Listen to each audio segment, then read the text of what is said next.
Assalamualaikum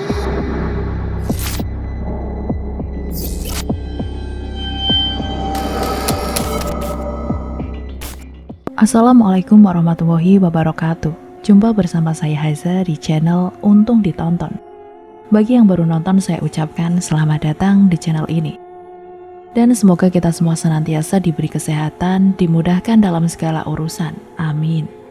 Nah sob, kali ini saya akan membawakan cerita yang berjudul Tandriana yang ditulis oleh @cikumuya. Kalian juga bisa mengunjungi tweet beliau secara langsung ya teman-teman. Nah, seperti apa ceritanya? Tanpa berlama-lama lagi, yuk langsung saja kita masuk ke ceritanya. Cindy terduduk di sudut bar, lelah dengan keadaan yang mencengangkan. Dentaman musik keras tak kunjung menghasilkan lebih baik, malah memperumit pikiran yang tak kunjung menemui jawaban. Di sini tampaknya, kata seorang perempuan berpawakan tinggi. Aku sudah bilang, pasti dia yang membawanya. Kenapa nggak ada yang mau dengar aku? Tanya Cindy frustasi. Disesapnya lagi rokok yang tinggal setengah batang sebelum dicecahkan ke asbak. Kamu pasti kurang tidur. Wajahmu, pikiranmu pun kalah berantakan. Kata perempuan itu mengambil minuman yang ada dalam genggaman Cindy. Jelas aku tidak bisa tidur. Setiap malam, bagian dari tubuhnya selalu datang. Pasti sesuatu terjadi, kata Cindy parau. Dia pasti kenapa-napa, Sa. Aku kenal betul Adriana itu siapa, kata Cindy mulai menangis. Lalu, masuk ke rumah bule itu, mau cari Adriana.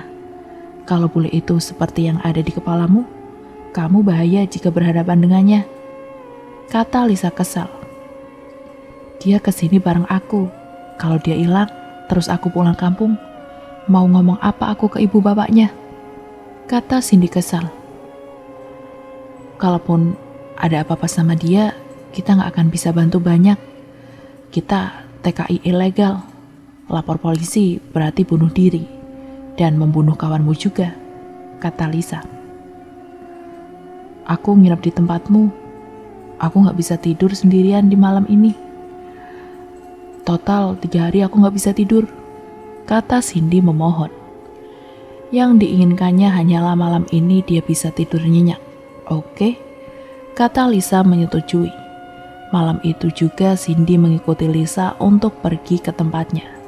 Tempat tinggalnya mewah untuk ukuran seorang TKI ilegal. Sebelumnya Lisa hanya bekerja di suatu rumah, merawat nenek yang sudah hampir mati. Namun nasib baik berpihak padanya. Tak lama setelah dia kerja, dia bertemu lelaki asing di bar, berkenalan dan akhirnya berkencan. Semenjak itu tak lagi dia bekerja menjaga nenek tua itu. Sebaliknya, dia lebih memilih menjadi simpanan laki-laki bule, sembari memberangkatkan TKI ilegal lainnya. Tergiur dengan nasib baik Lisa, Adriana ingin mengikuti jejak itu. Namun tak semulus Lisa. Seringkali Adriana mendapatkan perlakuan tidak baik. Cindy sendiri sering melihat memar di tangan, punggung, mulut, dan masih banyak lagi. Dan yang paling parah saat Adriana hamil. Waktu itu hujan deras. Dia datang dan menceritakan ingin lapor ke polisi. Saat itu Adriana sangat kalut dan ingin segera mendapatkan kejelasan. Namun setelah menceritakan, itulah Adriana tak terlihat lagi. Sudah seminggu tepatnya. Kamu tidur di sini ya? Aku masih mau keluar menemani Max, kata Lisa setelah membukakan pintu.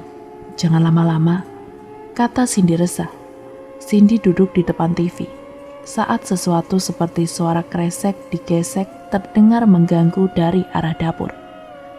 Dengan enggan, Cindy menuju arah dapur. Dilihatnya tak ada satupun kresek di tempat itu. Namun pandangannya beralih ke arah tempat sampah. Yang ada di dalamnya banyak gumpalan rambut. Cindy, lihat anakku, kata suara dari balik punggung Cindy. Suara itu sangat pelan namun terdengar sangat jelas. Lalu sesuatu yang basah dan lengket mengalir melewati kaki Cindy. Pekik Cindy tertahan melihat banyak darah mengalir dari bawah kakinya. Lalu sosok bayi merangkak melewati kakinya. Anakku, anak yang ingin kalian musnahkan.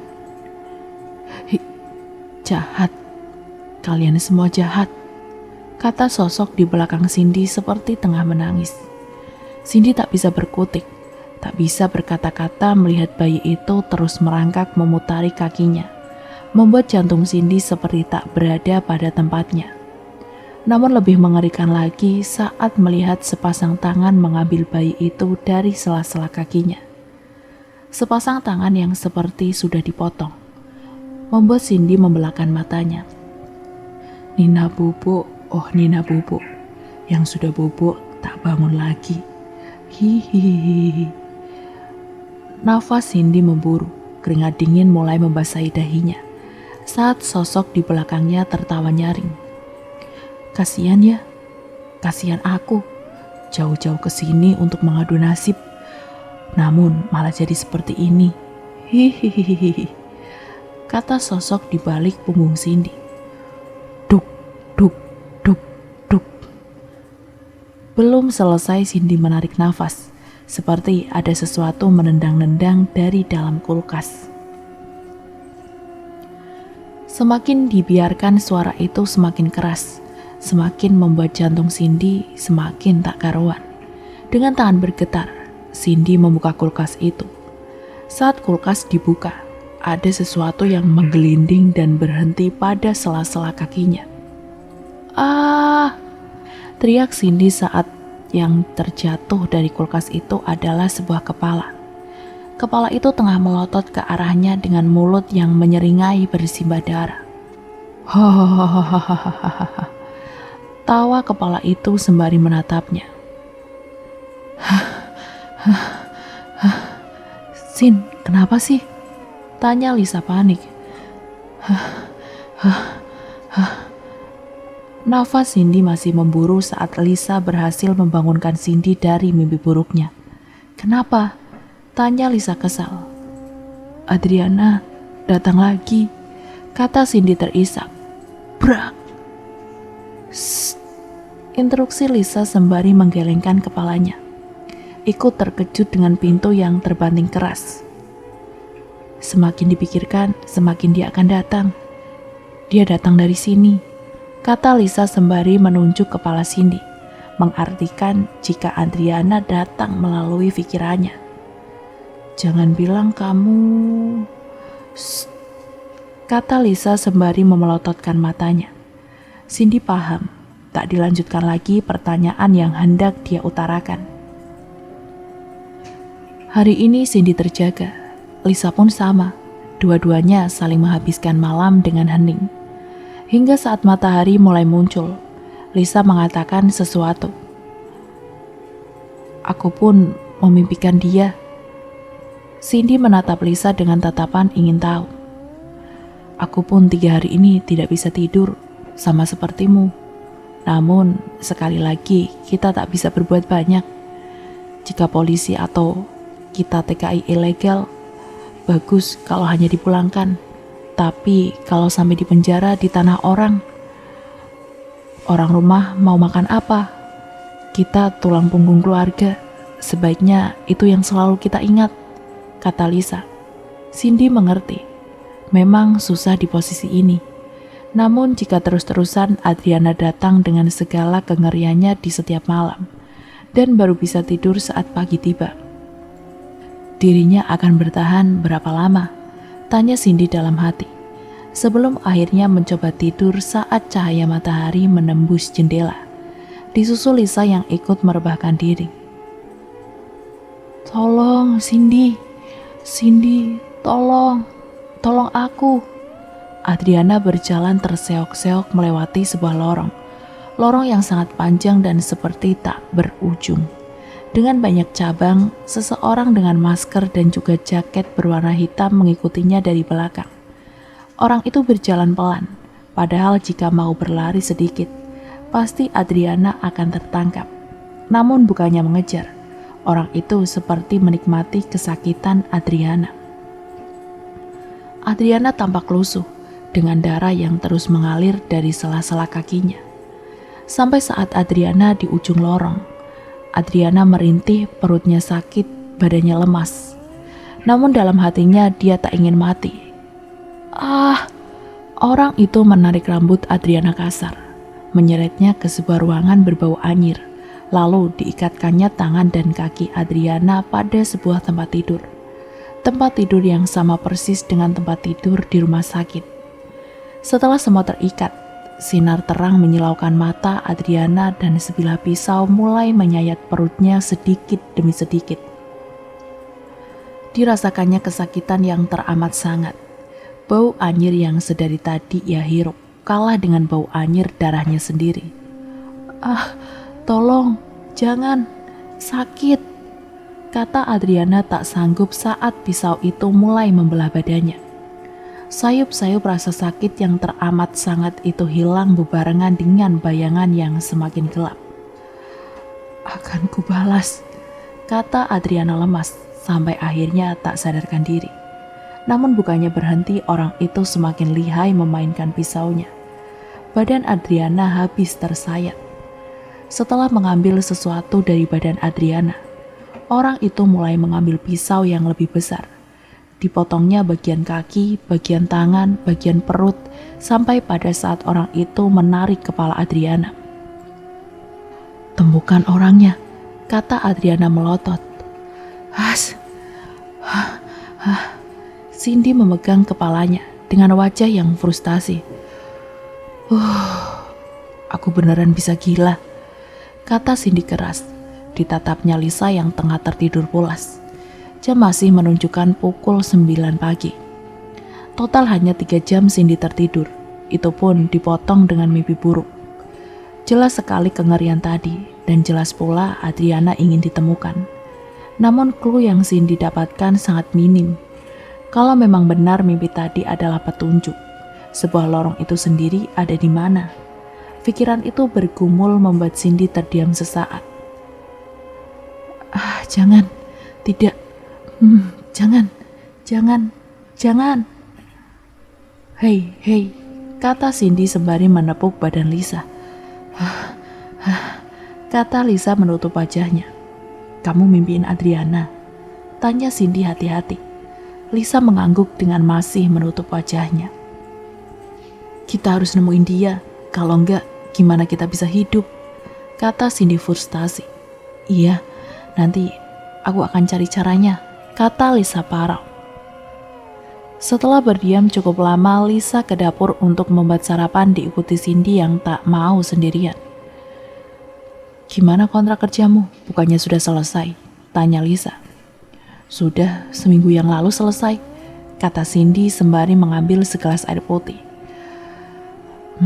Baguslah. Aku dengar dari Max kalau Andre butuh seorang perawat untuk ibunya. Kalau kamu mau menyelidiki, kamu bisa aku masukkan ke sana, kata Lisa. Apa kamu yakin itu gak akan berbahaya buatku? Kamu sendiri tahu, dia mantannya Adriana, kata Cindy dingin. Bukannya bahaya kalau dia mencelakaimu. Dengan hilangnya Adriana saja sudah membuat semua berprasangka padanya. Lagian, kalau dia membunuh Adriana, alasannya ada pada bayinya. Tapi dia butuh alasan jika ingin membunuhmu. Selama kamu tidak terlihat mencurigakan, dia akan biasa saja. Lisa mengatakan tanpa melihat Cindy yang sedari tadi menatap ke arahnya. Itu kalau kamu mau, kalau tidak juga tidak masalah, kata Lisa. Aku mau, kata Cindy meneguk habis air yang ada di genggamannya. Bagaimanapun juga kalau tidak dicari tahu, Cindy pun bisa gila dengan segala mimpi buruk yang tak kunjung habis. Sesuai yang dijanjikan 3 hari setelahnya, Cindy dipertemukan oleh Andre. Badannya tinggi dengan rambut pirang dan mata biru yang dibingkai dengan kacamata. Sungguh tak ada yang aneh dari dirinya. Terlihat sangat ramah dari luar dengan senyum yang selalu mengembang dari bibirnya. Setelah perkenalan singkat, Cindy dibawa ke sebuah rumah yang sangat besar. Pantas Adriana sampai melepas pekerjaannya dan berkeinginan untuk menjadi seperti Lisa. Mengingat merekrut TKI ilegal pun membutuhkan modal yang besar. Namun saat sibuk mengamati rumah yang ada di depannya, ada sosok perempuan dari jendela lantai 2 tengah melambaikan tangan padanya. Badannya tinggi dengan rambut lurus dibiarkan tergerai, menyunggingkan senyum samar. Adriana, batin Cindy. Mari masuk, kata Andre memegang bahuku. Sebelum Cindy masuk, Cindy kembali memandang jendela. Namun, Adriana sudah tidak ada. Sebenarnya, Cindy sendiri sangat merindukan Adriana.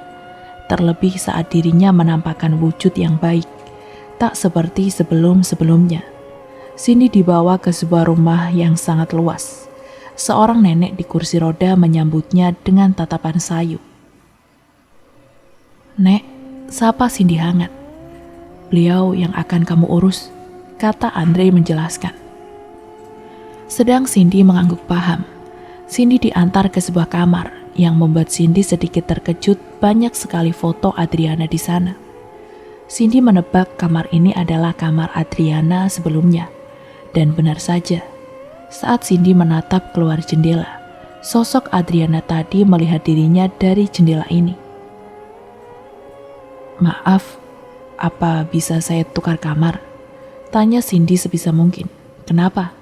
Tanya Ande mengeritkan dahinya. Tidak, hanya saja kamar ini terlalu luas untuk ukuran perawat, kata Cindy mencari alasan selogis mungkin. Tidak ada kamar lain, maaf, kata Andre sebelum akhirnya Andre keluar dari kamar, meninggalkan Cindy seorang diri. Cindy mengamati setiap detail kamar, bulu kuduknya sudah merinding sedari tadi. Mengingat memori dari sosok Adriana yang mengerikan. Namun disingkirkannya memori itu. Toh dia kesini selain untuk bekerja juga untuk membantu Adriana. Jadi pastilah Adriana paham dan tidak membiarkannya ketakutan. Tok, tok, tok. Cindy menatap ke arah pintu saat seorang mengetuk pintu kamar. Nenek, sapa Cindy ramah. Nenek itu menatapnya tajam, namun seakan susah untuk mengutarakan sesuatu. Nenek kenapa? Butuh sesuatu? Tanya Cindy mulai mengerti. Sepertinya nenek memang mengalami gejala stroke yang membuatnya sulit berbicara. Namun tatapan nenek itu tak melunak. Tetap tajam sembari menunjuk pintu keluar. Ini nenek ngusir aku apa gimana? Tanya Cindy dalam hati. Nenek mau jalan. Keluar ya? Tanya Cindy. Namun tatapan nenek itu seperti kesal dan tangannya terus saja menunjuk ke arah. Nenek mau aku pergi ya? Tanya Cindy lalu nenek mengangguk. Tak ada yang boleh pergi dari rumah ini, kata Andre tajam. Cindy mundur sedikit karena terkejut dengan perkataan tajam barusan. Maaf, maksud saya ibu jangan diajak keluar. Dan sebaiknya kamu juga tidak keluar rumah agar bisa fokus mengontrol ibu, kata Andre merubah mimik mukanya menjadi sangat ramah. Namun perubahan yang sangat cepat. Bukannya membuat Cindy lebih baik, malah Cindy merasa takut. Jelas sekali orang ini sangat berbahaya. Iya pak, saya akan menjaga ibu sebaik mungkin, kata Cindy mencoba setenang mungkin. Sebaiknya kamu istirahat, saya mau menghabiskan waktu dengan ibu saya dulu. Nanti giliran kamu yang menjaga. Nanti saya ada urusan sampai malam, kata Andre mendorong kursi roda menjauh dari kamar. Setelah Andre menjauh dari kamar, Cindy tertunduk di kasur. Lemas, menahan badannya yang bergetar karena ketakutan. Lalu merasakan sesuatu duduk di sebelahnya. Ini belum apa-apa, Sin. Aku pun juga mengalami lebih dari yang kamu rasakan, kata seorang dengan suara yang sangat familiar. Kalau kamu mau dibantu, kenapa kamu gak langsung ngomong langsung? Kenapa membingungkan aku? Kenapa membuatnya seakan rumit? Kata Cindy dengan menutup mukanya. Enggan melihat ke arah Adriana. Karena yang bisa ku beritahu hanyalah ingatan terakhirku. Maaf, kata Adriana. Selebihnya wujudmu yang menyeramkan itu, tanya Cindy ikut sedih. Wujud itu hanyalah bentuk dari amarah. Jika tidak dalam keadaan marah, sebenarnya bisa saja aku menunjukkan wujud yang lebih baik, kata Adriana. Seperti sekarang, tanya Cindy dengan masih menutup mata. Iya, jawab Adriana. Cindy melepas tangannya yang sedari tadi menutupi wajah. Dipandangnya sosok yang tengah duduk di sebelahnya yang juga menatapnya lekat. Degup jantung semakin kencang saat keduanya beradu tatap. Dipandangnya tubuh ringkih yang berbalut baju hitam tanpa lengan. Sebatas lutut. Baju yang dikenakan Adriana saat pertemuan terakhir dengan Cindy. Matanya tak hentinya menangis. Masih sangat jelas wajah Adriana walau terlihat pucat pasi. Nah, kata Cindy parau. Aku hanya ingin pulang, Sin.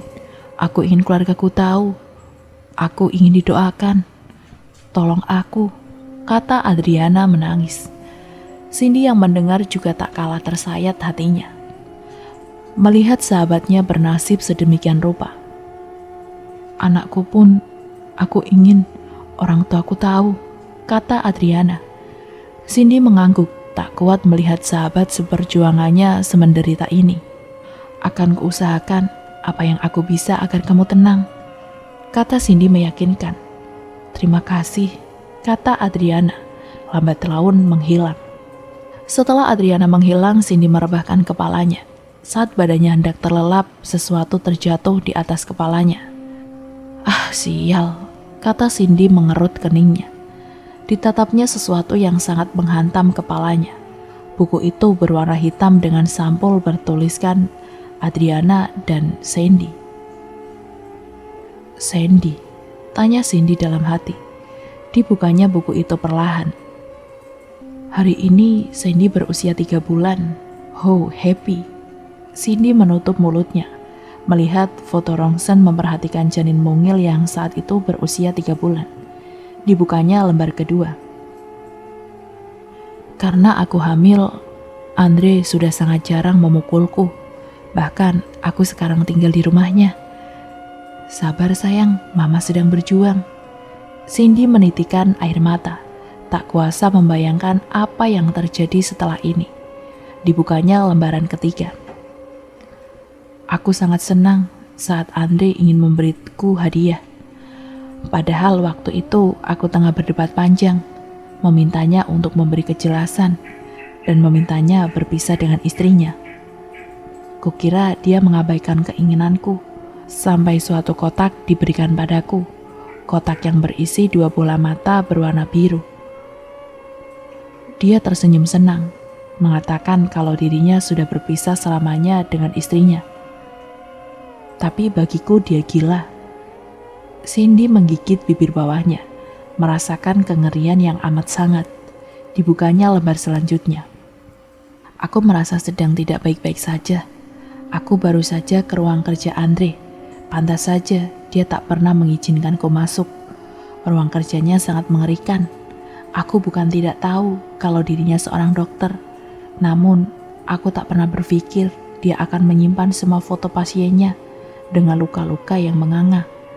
Dan aku berhasil mendapatkan ini. Ditatapnya sebuah kartu yang bertuliskan teka-teki silang. 1 patung kepala kuda. 2 nenek tua, 3 ruang gelap. Dibukanya lembar kelima. Aku berhasil menemukan cluenya. Baunya sangat anyir, ruangannya gelap dengan cabang di setiap lorongnya. Banyak mayat tanpa mata. Badannya dikoyak habis, kepalanya hilang dan sebagian digantung. Aku ketahuan. Halaman ke-6. Aku dipukul, aku ditendang. Aku melindungi perutku. Aku meringkuk supaya Sandy aman. Halaman ke-7. Aku berhasil kabur. Aku menemui Cindy temanku. Tapi aku tak bisa menceritakan keseluruhan karena aku mencintai Andre. Waktu itu aku hanya ingin pulang ke rumah. Tapi Cindy tak bisa membantuku.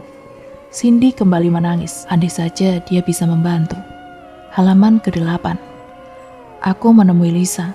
Dia meneriakiku, mengatakan aku bodoh, dan mengatakan dia tidak bisa membantu banyak. Tapi bukannya memulangkanku ke rumah orang tuaku, dia menelpon Andre, dan Andre membawaku kembali ke rumah. Halaman ke-9. Siapapun yang baca ini, tolong aku, tolong Sandy. Di lembar lain, Cindy menemukan kartu nama, dan di lembar selanjutnya lagi sudah tak terisi. Cindy menggigit bibir bawahnya, memikirkan clue yang ada di kertas. Mengingat di lembar demi lembar Adriana tidak memberikan informasi bagaimana dia memecahkan clue tersebut. Dia memasukkannya buku itu di tas lempang milik Cindy. Dia tahu nantinya semua itu pasti berguna. "Suster," kata seorang memanggil dari lantai bawah. "Iya pak," kata Cindy dengan jantung yang berdegup. Cindy berlari menuju lantai bawah. "Tolong ibu dimandikan. Saya ada urusan dan akan pulang sangat larut malam. Atau mungkin tidak pulang. Tutup semua jendela dan kunci, dan jangan sampai keluar dari rumah ini," kata Andre tajam. Iya pak," kata Cindy menunduk. Setelah Andre pergi, Cindy menutup pintu lalu mendorong nenek ke sebuah kamar yang sudah ditunjukkan oleh Andre. Kamarnya sangat luas dengan gaya klasik yang sangat kental. Banyak patung-patung kecil, juga tulisan-tulisan Cina di dinding kamar. "Mandi dulu ya, Nek?" tanya Cindy melepas baju nenek. Nenek mengangguk pelan. Setelahnya didorongnya nenek ke kamar mandi dekat kamar. Setelah memasukkan nenek ke bathtub, Cindy pergi dari kamar mandi untuk mempersiapkan baju. Namun saat sampai di depan lemari, mata Cindy terfokus pada sebuah patung kepala kuda, mengingatkan pada clue yang tadi ada di buku. Diambilnya kepala itu, dan benar saja di bawah patung itu terdapat sebuah kunci dan selembar kertas. Nenek tua, dia tidak berbicara, berada di sebuah ruangan dan selalu menatap tajam. Cindy mengeritkan dahinya memikirkan maksud kalimat yang ada di kertas itu. Suara nenek. "Ah iya nek, sebentar," kata Cindy memasukkan kertas dan kunci itu ke dalam sakunya. Setelah selesai menggantikan baju nenek, Cindy membawa nenek ke ruang makan. Namun pikirannya berkecamuk. Perasaan nenek biasa saja, dia menatapku tajam hanya sesekali. Dan beliau tidak selalu berada di dalam ruangan, tanya Cindy dalam hati. Selesai nenek makan, Cindy mengantar nenek ke tempat tidur. Setelahnya pergi untuk beristirahat. Namun langkah Cindy terhenti saat berada di depan kamar Andre. Dengan segenap kekuatan dibukanya pintu kamar itu. Namun saat Sandy akan membuka, pintunya terkunci. "Sial," kata Cindy kesal. Namun kembali lagi dia teringat akan kunci yang barusan dia ambil. Dan benar saja, kuncinya cocok. Dibukanya pintu itu dan ruangannya sangat gelap dan engap. Coba dicarinya saklar untuk menyalakan lampu. Hati Cindy masih berdegup kencang, takut kalau Andre tiba-tiba datang. "Ketemu," kata Cindy menyalakan lampu. Namun bukannya lega, Cindy malah bergidik ngeri saat lampu dinyalakan. Lampunya berwarna merah, ruangannya sangat berantakan dan sedikit berbau anyir. Namun itu semua bukan tanpa alasan, melihat ada satu baju yang berlumuran darah. Cindy berjalan mendekati tempat duduk. Lambat laun terlihat sebuah toples, atau apalah itu. Di dalamnya terdapat sosok mungil dengan penuh cairan bening. Dan di toples tertulis, "Sandy, my son." Cindy ngeri bukan main. Sungguh dirasanya badannya bergetar hebat. Terlebih foto-foto yang digantung di seutas tali, dan badan Cindy roboh saat foto itu menunjukkan foto Adriana. Badannya disusun sedemikian rupa. Tangannya, kakinya sudah tidak pada tempatnya dan matanya hilang membuat wajah Adriana berlumur darah. Sangat mengerikan. Cindy mengambil HP-nya, memfoto setiap apa yang dia temukan. Persetan dengan masuk penjara. Manusia seperti dia harus masuk penjara. Lalu saat Cindy hendak keluar, Cindy terkaget memandang figura berukuran besar. Gambar nenek tua yang tengah melotot. Di bawahnya tertulis 5 langkah dari pintu. Cindy yang membaca itu langsung paham. Sudah pasti ruangan gelap di bawah ruangan gelap. Yang dimaksud adalah lemari. Namun dirasa semuanya cukup. Maaf Adriana, aku tak bisa masuk ke sana dan membiarkan diriku mati sia-sia. Kamu tak menjelaskan jalan keluarnya, dan dengan masuk ke sana, aku tak akan bisa membantumu. Setelah keluar dari pintu, Cindy buru-buru masuk kamar, membawa tas lempangnya dan menuju pintu keluar. Cindy sudah memastikan semuanya, semua data dirinya sudah ada di tas itu. Juga semua bukti yang dia punya. Saat di seperempat jalan, Cindy teringat kata Adriana saat dia meminta bantuan kepada Lisa. Enggan dilaporkan ke Andre. Cindy meminta taksi berhenti. Cindy duduk di depan kios, lalu kembali teringat kartu nama. Cindy berpikir mungkin saja Adriana ingin ke sini, namun belum kesampaian. Akhirnya tanpa menunggu lama, Cindy menuju alamat tersebut. Rumahnya sangat besar, membuat Cindy sedikit ketakutan. Namun dibulatkan tekadnya, Cindy memasuki rumah itu. Mengetuknya pelan. Setelah beberapa kali mengetuk pintu, seorang perempuan berusia sekitar 50-an membukakan pintu. Pandangannya menaruh tanya, namun akhirnya mempersilahkan Cindy masuk. Maaf, ada keperluan apa ya? Tanya perempuan itu. Maaf, apa Anda mengenal Adriana? Tanya Cindy pelan, perlahan mimik wajah perempuan itu berubah. Apa sesuatu terjadi padanya? Tanya perempuan itu.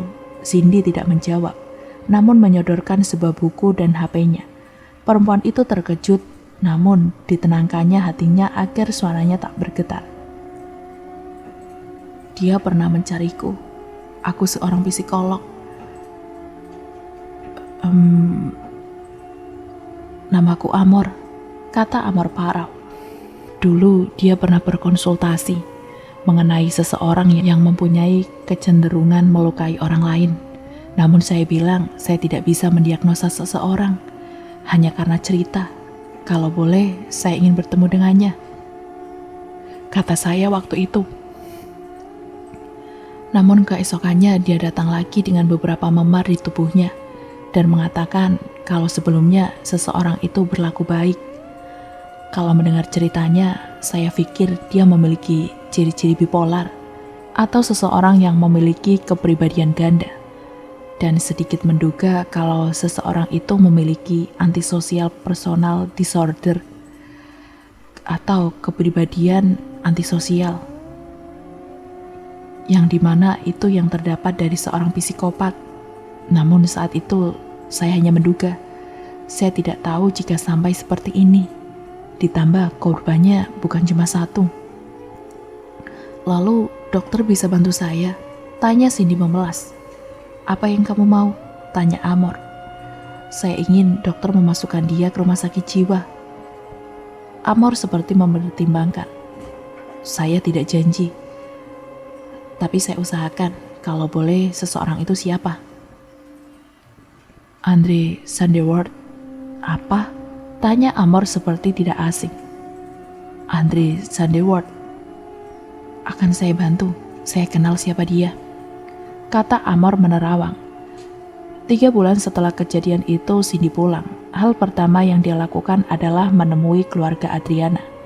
Memang benar semuanya sudah terungkap dan Andre sudah masuk ke dalam rumah sakit jiwa.